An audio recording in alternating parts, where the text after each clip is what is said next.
Welcome to Karma Chronicles. Please like the video and subscribe. Let's begin. The Labor Day potluck had all the usual vibes: cheesy casseroles, the greasy scent of fried chicken, and way too many desserts. The break room was packed, buzzing with chatter, laughter, and the clink of plastic forks against paper plates. I made my way over to the lemonade dispenser, refilling my cup and hoping to stay out of the drama. But of course, Ray found me. Ray had always been a presence, the kind of guy who didn't need to say much to stir things up. He worked as a floor manager, loud, bossy, unpredictable. At family gatherings, he was the one everyone either tiptoed around or avoided altogether. It was no different here. "Hey, look who's a big shot now," he sneered, standing way too close as I filled my cup, his voice cutting through the noise. "Management now, huh? Guess you finally made it." I ignored the jab, hoping he'd drop it. But he didn't. "Got your fancy education to thank for that, huh? Must be real nice, Anna. Management's just another way to sell your soul." I could feel the heat rising in my chest, the burn of old wounds opening up.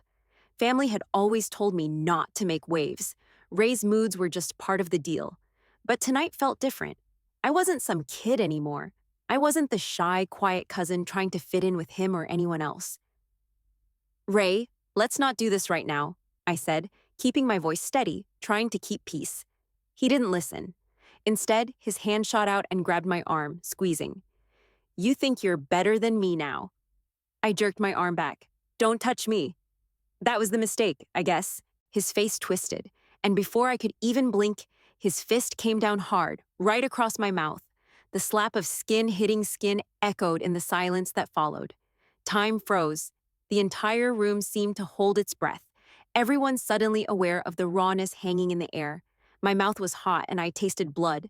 The lemonade I'd been holding splashed down my shirt, but all I could focus on was the searing sting on my lip.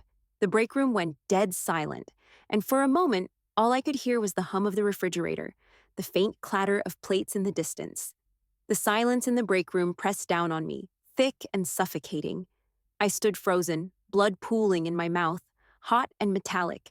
My lemonade had splattered down my shirt, the pale yellow staining against the dark red of my anger. Everyone was staring at me. Everyone. The room was packed with coworkers, temps, shift leads, the usual mix of familiar and unfamiliar faces. But no one moved, not even a flinch. Not a single person said anything. I could feel it, the tension humming like a live wire, sparking in every corner of the room. And then Marcus stood up. His tall frame, the one that used to be my shield, was suddenly the only thing I could focus on. But instead of charging over, stepping in, doing anything, he just watched. His jaw was tight, his face unreadable. I couldn't tell if he was waiting for something, if he even knew what to do, or if he was scared. His eyes locked on me, his sister, standing there, hurt and humiliated, and he didn't move. It felt like hours. Then, from the doorway, a voice cut through the thick silence. "Ray," Sam Poller said, his voice sharp, clear. "You assaulted a supervisor. Apologize or face consequences." Sam was a company compliance officer, so I guess he had to say something. But he sounded detached, like he wasn't even sure if he was supposed to be involved. His words hung in the air like they didn't quite belong. Ray let out a short, humorless laugh, his whole body shaking with the energy of someone who knew how to command a room without doing anything at all. "Come on, Sam. It's not what it looks like. You know how it is. Family, right? Just a little misunderstanding." He was downplaying it, acting like it was nothing. Like this whole thing was a joke. The way he said family, like it was some kind of excuse. My blood burned hotter in my veins. Nobody moved. They all just stood there, frozen. The temps, the leads, everyone in the room. Nobody moved. There was a flicker of hesitation in their eyes, but nothing else. Some of them had seen what had happened, and they were too scared to speak up. Others, I'm sure they just preferred to pretend they hadn't seen it at all. Just another thing to sweep under the rug. I could feel my pulse throbbing in my throat, the sting in my lip reminding me of how much power he had. And yet, none of them did anything. The room was suffocating. The tension was thick enough I could almost taste it. No one wanted to make a choice. No one wanted to pick a side. Ray looked around at the group, a smirk spreading across his face. "Y'all hear that? Sam wants me to apologize, like that's gonna happen."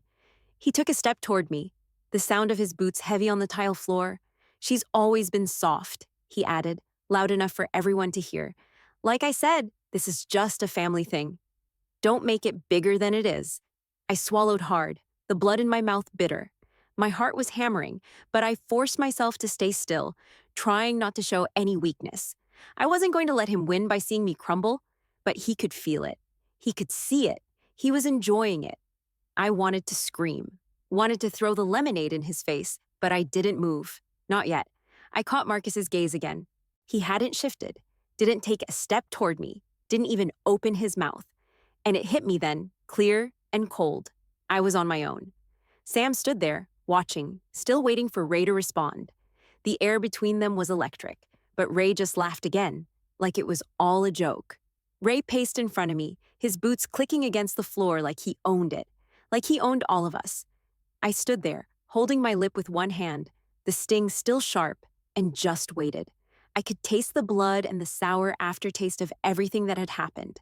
The smell of food and spilled lemonade mixed in the air, thickening it, making it harder to breathe. The break room was growing quieter, but not because anyone cared. People were avoiding me now, turning their backs, picking up dirty plates, pretending like they were too busy to notice anything. The temps, they had no skin in the game, so they weren't even looking in our direction. The shift leads, they were no better. A few people wiped down tables as if the cloth in their hands was the most important thing in the world. Some even pretended to laugh, like Ray's outburst was just part of the show. But all I could see was Ray, loud, shameless, always pushing boundaries. He stood there spreading his arms out wide like he was a performer on a stage. "Come on, folks," he said, looking around the room. "This is just a family matter, right? You all know how it is. No need to make a big deal out of this." His voice boomed through the room, confident, demanding. He was looking for someone to back him up, someone to make him feel less like a bully. I couldn't decide whether to hate him more for that or for the way he always got away with it. The silence around me felt like it was swallowing me whole. I met Marcus's gaze again, my older brother. He was standing by the wall, looking off. Not at Ray, not at me. Just off, his arms were crossed, his face tight, but there was something else in his eyes. A kind of guilt, maybe, or shame, but he didn't move, didn't say anything. His silence felt like a weight on my chest, but I didn't know if he was protecting me or if he was just paralyzed by the same fear we'd all been trained to live with. The tension stretched, unbearable. Sam stepped forward, pushing himself into the thick of it. His voice was different this time, clearer, colder. "Ray," he said again, this time not as a suggestion, but as a demand. "You assaulted a supervisor. Apologize or face consequences." This wasn't a joke anymore. This wasn't just family drama or a misunderstanding. Sam made sure everyone in the room knew that. His words landed. I could feel them hit the air, and even Ray flinched. For the first time, there was no joke. There was only truth. Ray blinked, his bravado slipping for a second. But then he straightened up, threw his chest out, and laughed like it didn't matter. "Oh, now she's Miss Clapton, the supervisor, huh? That's how we're playing it." His eyes flicked around the room, looking for anyone to join him, but all he got were uneasy glances, quick looks away. Everyone was pretending not to be a part of this, hoping it would blow over. But it wasn't going to blow over. Not this time. Sam's stance didn't waver. "That's right, Ray, Miss Clapton, the supervisor. And this is a workplace matter now." His voice was clipped, no room for negotiation. The weight of those words hit Ray harder than any punch I could have thrown.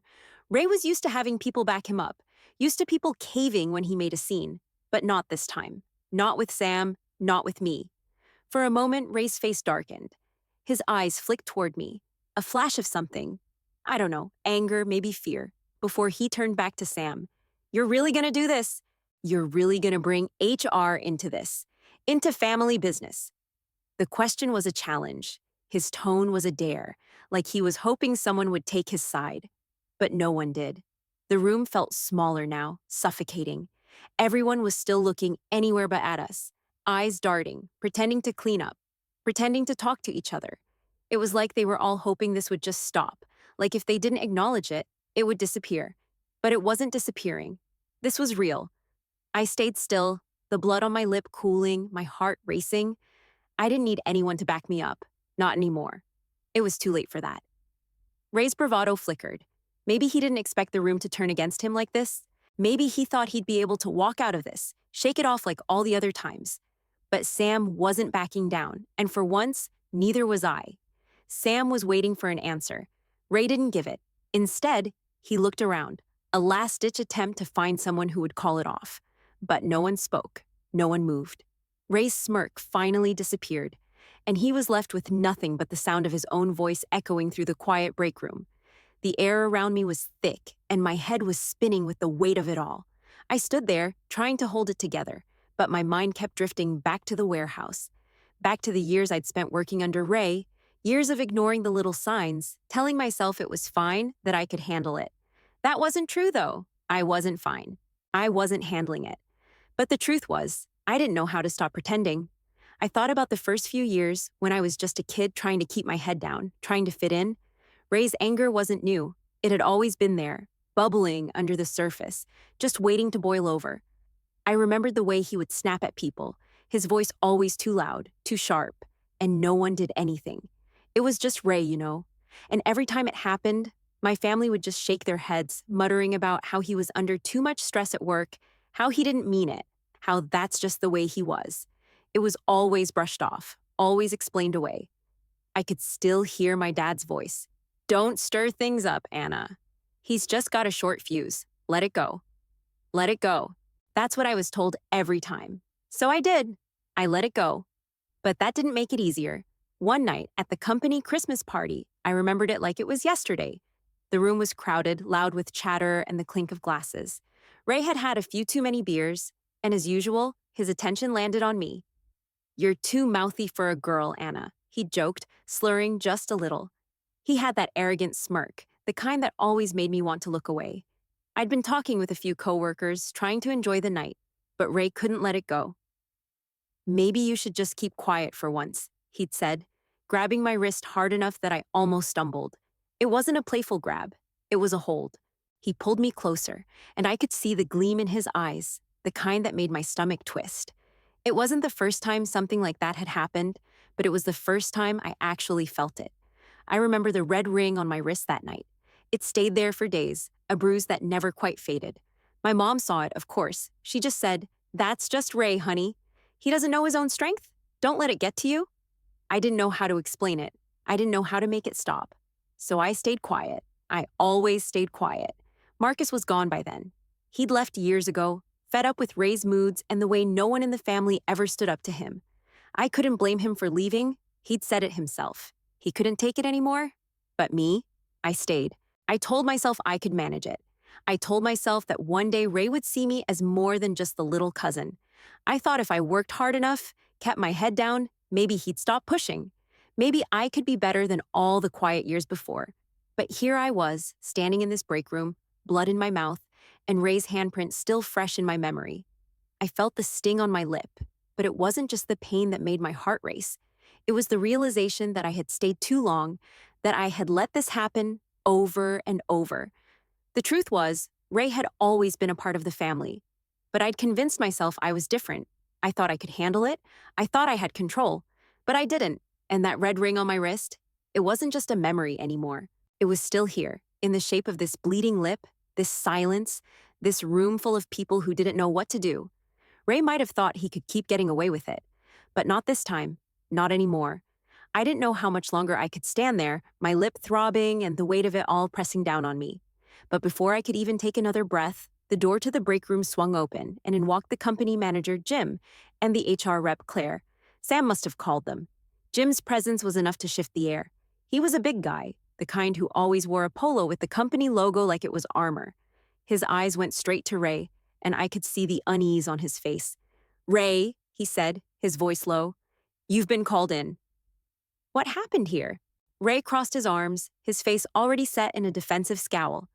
Nothing happened. Anna's always been soft. You know, always looking for attention. This is just some big misunderstanding, that's all. I could feel my heart pounding harder, the sting of his words burning hotter than the bruise on my lip. Soft, I had spent so many years holding back, taking it, thinking if I just stayed quiet enough, it would eventually change. But here we were. It wasn't changing. It wasn't going anywhere. Jim looked at me, and I could see the hesitation in his eyes. He wasn't sure what to do, but he knew something had to be done. Ray, he said again, more firmly, you're not getting away with this. Apologize to Anna, or we'll have to escalate this further. Ray snorted, turning to look at the family members in the room. His eyes darted across their faces, looking for anyone who might back him up. Some of them shifted uneasily, not meeting his gaze. Others just stood there, fidgeting. But no one said a word. Aunt Carol, one of Ray's biggest defenders, took a step forward. Anna, she said, her voice tight, almost pleading, don't make this bigger than it is.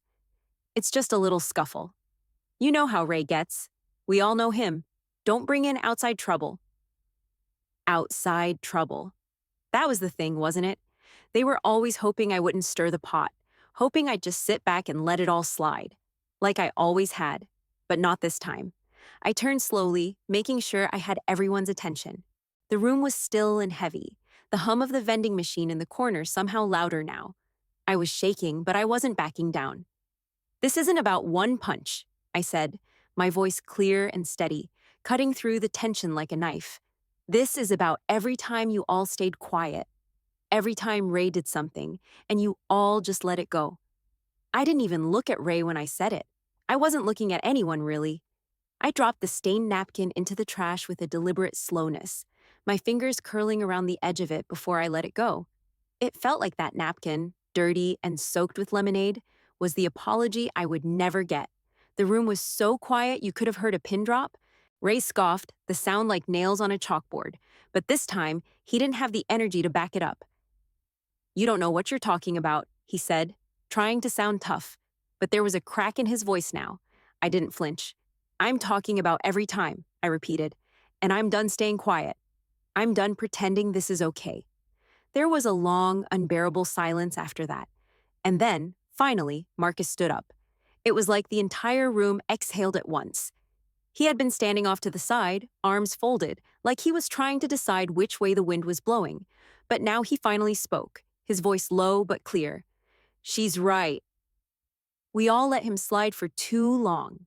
Marcus's words hung in the air. I hadn't expected him to say anything. He hadn't said a word since this started. He'd watched it all unfold, and I didn't know if he'd pick a side or stay out of it.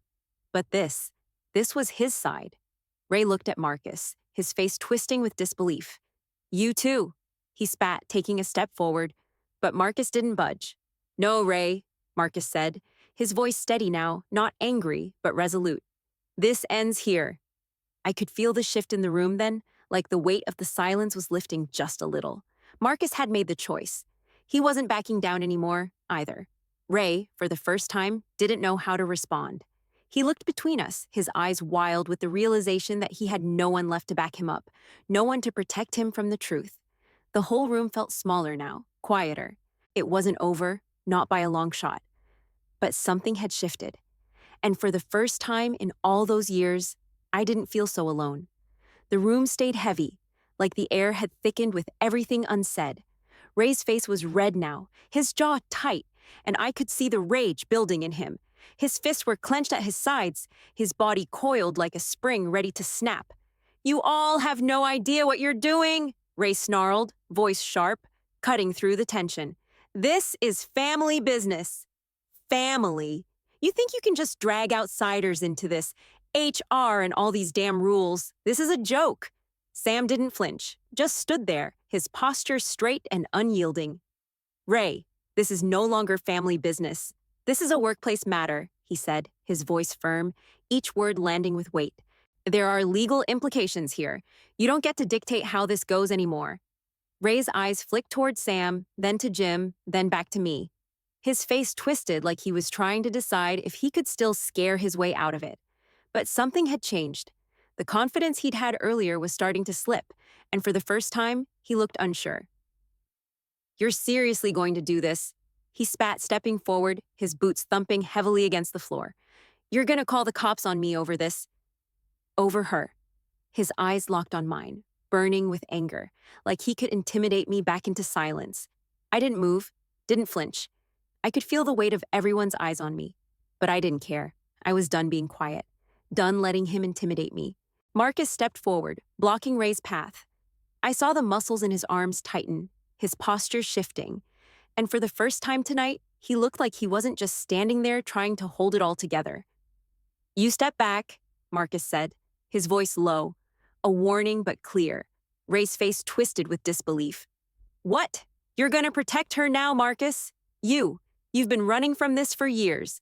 Marcus didn't respond right away. He didn't need to. The fact that he was standing between me and Ray said everything.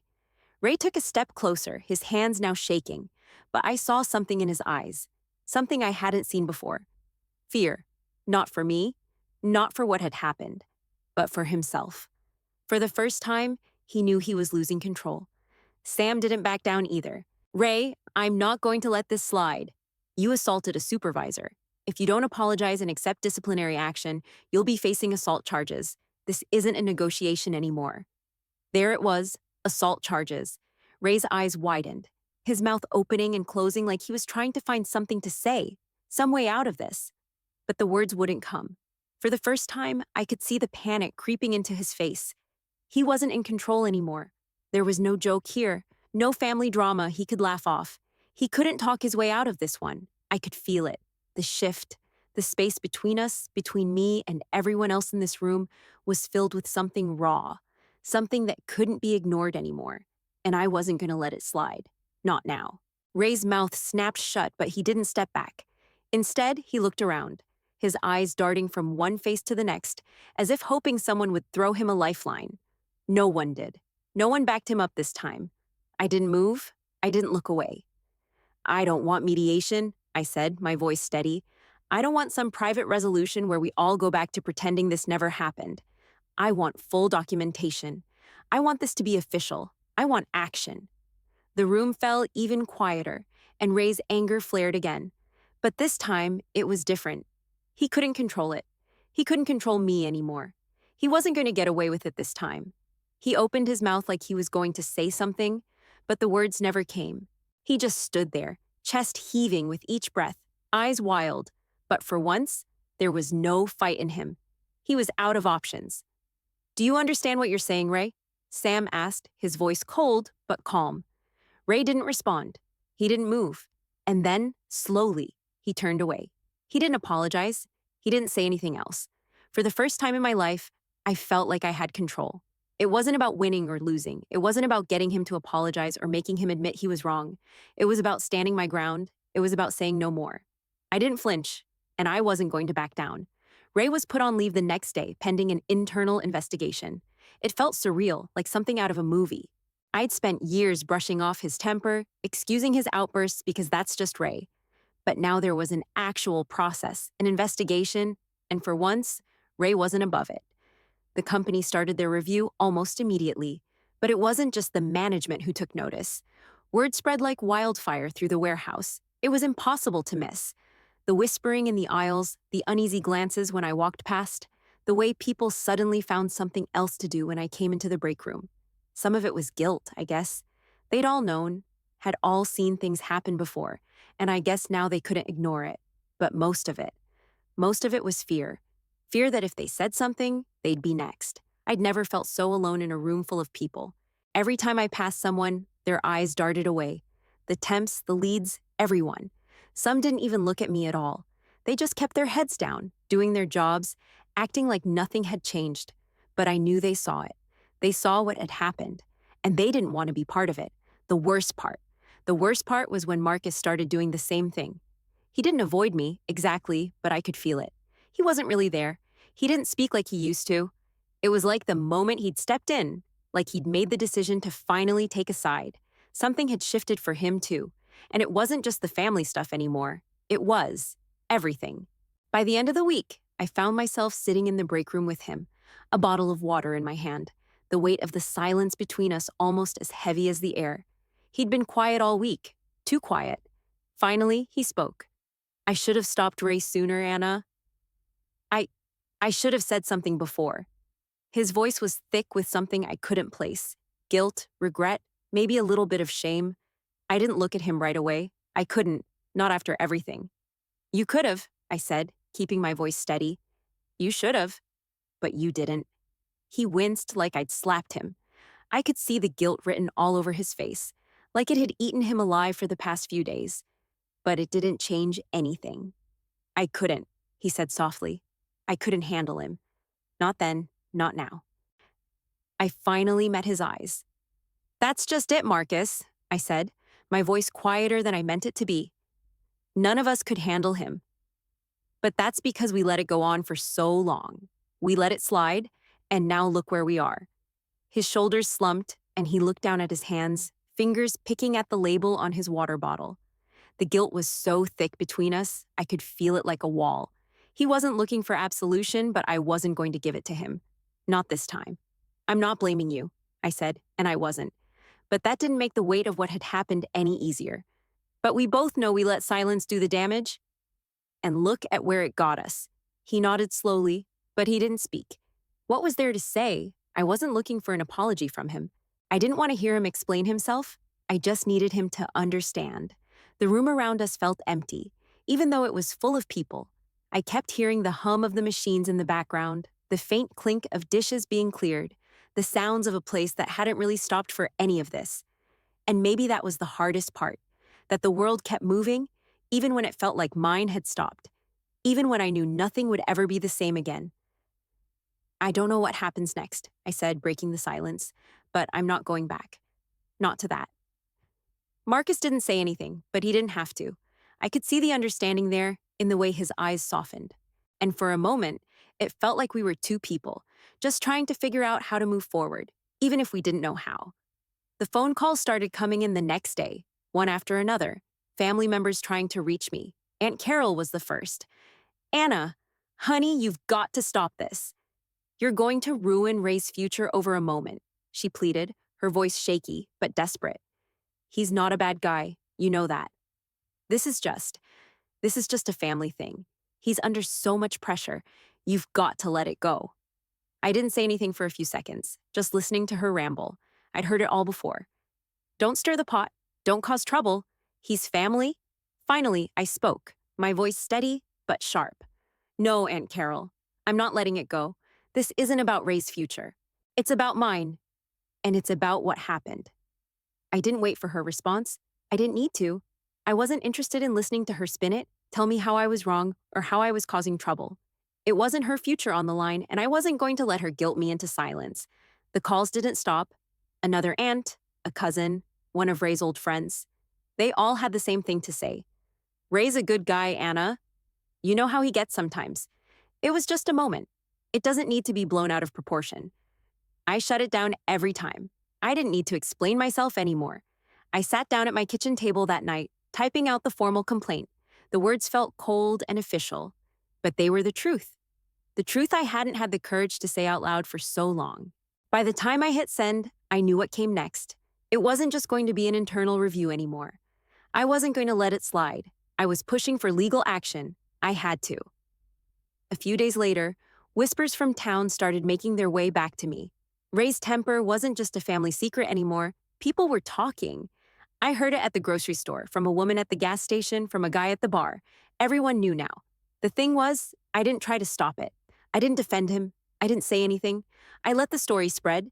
People talked about his bad temper, about his outbursts, about what happened at the warehouse. It wasn't my story to control anymore. It wasn't mine to protect. I let the town do what it does, whisper and gossip. I didn't interfere. I didn't make excuses for him. I let people see Ray for who he was, because for too long, I'd let them see me as the one who had to cover up for him. But in the quiet, when no one was looking, I started taking control in other ways. I signed up for kickboxing at the local gym, not for revenge, not to get back at Ray or anyone else, but for me. It wasn't about throwing punches or learning to fight back against him. It was about reclaiming my strength, my body, and my confidence. The first few sessions were rough. My muscles ached. My fists felt clumsy. But with each class, I could feel it. I could feel myself coming back to life in a way I hadn't in years.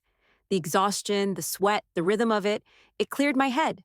And with every punch, I wasn't just reclaiming my strength, I was reclaiming myself. I didn't need to keep apologizing for the things I'd let slide. I didn't need to shrink into the background or make myself smaller. I didn't need to hide behind silence anymore. For once, I was standing tall. Months passed after everything went down. The warehouse felt like another world. I kept my head down, stayed out of the drama, and focused on my work and my kickboxing. It was like the world had moved on, but I hadn't really. Ray had been put on leave, then fired, and for a while, I didn't think much about him.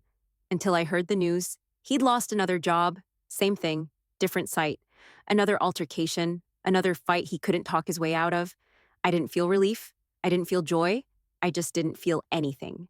The town had started to forget, the gossip fading like smoke, but Ray, he was still the same, just without the power he once had. And it wasn't a victory, not in the way people expected it to be. It was just the inevitable end of a story that had dragged on for too long. A few weeks later, I was walking out of the hardware store, carrying a bag of supplies for my new hobby, gardening, of all things. I was still trying to find things that kept me grounded, kept me moving forward. The air was crisp, a little cold for May, but the sun was out. As I turned the corner toward my car, I saw him, Ray. He was standing by his truck, his back hunched, eyes scanning the ground like he didn't want anyone to see him. His once broad shoulders had shrunk, his face was thinner, drawn. He looked broken, worn down. The swagger was gone. The big, loud presence he always carried with him was stripped away. For a moment, I almost didn't recognize him. Then our eyes met. For a split second, I saw the old Ray, the one who used to make me shrink with a glance, the one who always had a way of making you feel small. But this time, there was no power in his stare, no control, just a desperate hope that maybe I wouldn't notice, that maybe I would look away. I didn't. I walked past him without a word. My heart didn't race, my hands didn't shake. I didn't feel angry, I didn't feel scared. I just walked. He didn't say anything either, didn't try to stop me. I heard his footsteps shuffle behind me, but it was the kind of sound that felt distant, like it was happening to someone else. I got in my car, took a deep breath, and drove away. The next day, a letter arrived at my door. Not from Ray, not an apology, not a note of regret, just a plain handwritten envelope. My name was written on the front in careful looping letters. I opened it slowly, not sure what I was expecting. Inside was a short note. Dear Anna, I worked with Ray for years. You don't know me, but I just wanted to thank you. When you spoke up, it gave me the courage to leave. I don't know if I'd have done it without you. Thank you. I hope you're doing well. Sarah. I stared at the note for a long time, the words sinking in like stones in water. It wasn't from Ray. It wasn't an apology or an acknowledgement of what had happened between us. But it was something else, something I hadn't expected. Someone else who had been watching. Someone who had been quietly hurting, too. I placed the note beside Marcus's letter in the drawer. His letter, quiet and apologetic, had always been there. A reminder of what we'd both been too scared to do sooner. But now Sarah's note sat beside it. A quiet kind of proof that sometimes speaking up didn't just change things for you. Sometimes it changed things for other people too. I didn't feel any satisfaction. I didn't feel like I'd won. But I felt something else, something like peace. Maybe finally, I was starting to understand what it meant to reclaim my voice, to take back control, even if it had to come slowly. And for the first time in a long time, I felt like I was where I was supposed to be. I sat alone in the break room, the hum of the machines around me filling the quiet. The floor was empty now, the workers long gone, leaving only the soft mechanical whirring in the background. It used to bother me, the noise, the emptiness. But tonight, it was soothing. I had time to think, to reflect, to just be. The scar on my lip was barely noticeable now, but I still touched it sometimes, my finger tracing the faint line where the bruise had been. It wasn't painful anymore. It was just there, a reminder of something that had changed me, a reminder that I hadn't backed down, no matter how much I wanted to. I leaned back in my chair, looking out at the quiet factory floor. It felt different now, less like a place where I had to shrink, and more like a place where I could finally breathe, a place where I wasn't afraid of being erased. The phone buzzed in my pocket. I pulled it out and saw Marcus's name on the screen. I hadn't expected him to call, not tonight. I picked up, the weight of the silence between us still lingering. Hey, he said, his voice softer than usual. Just wanted to check in. Was thinking about you. I smiled, the sound of his voice surprisingly comforting. I'm fine. I'm good. Really. There was a pause. I'm proud of you, for everything you did, for standing up. I didn't know how to respond. So much had been said and unsaid between us, but right now I just needed to let it be. Thanks, Marcus. I couldn't have done it without you, though. You were the first one to stand by me. That meant more than you know. We stayed quiet for a beat, just the sound of our breaths on the other end of the line. I felt the weight of the past year lifting a little, like a heavy blanket slowly being pulled off my chest. I'm glad you're good, he said, finally breaking the silence. I just wanted to hear your voice. I'm here. I'm good, I repeated, almost for myself more than him. I'll see you around, he said. And there was warmth in his voice now, something that had been missing for so long. Talk soon, I replied before hanging up. I sat there for a moment, the buzz of the machine still in the air, feeling the warmth of the call linger with me. A small smile tugged at the corner of my mouth. I hadn't let myself feel proud in a long time. But tonight, it was there, floating just beneath the surface. Outside, the security lights flickered on, casting long shadows across the floor. Dust particles danced in the beams of light, glowing softly in the darkness. I stood up, taking one last look at the break room before I walked through the empty factory floor. The old me would have shrunk under the weight of the night, feeling the eyes of the world on me. But not now. I walked with my head high, no fear, no shame. The hum of the machines faded behind me as I made my way to the door, but the feeling of it stayed with me. For the first time, I wasn't walking away from something. I was walking toward something, and for once, I knew exactly who I was.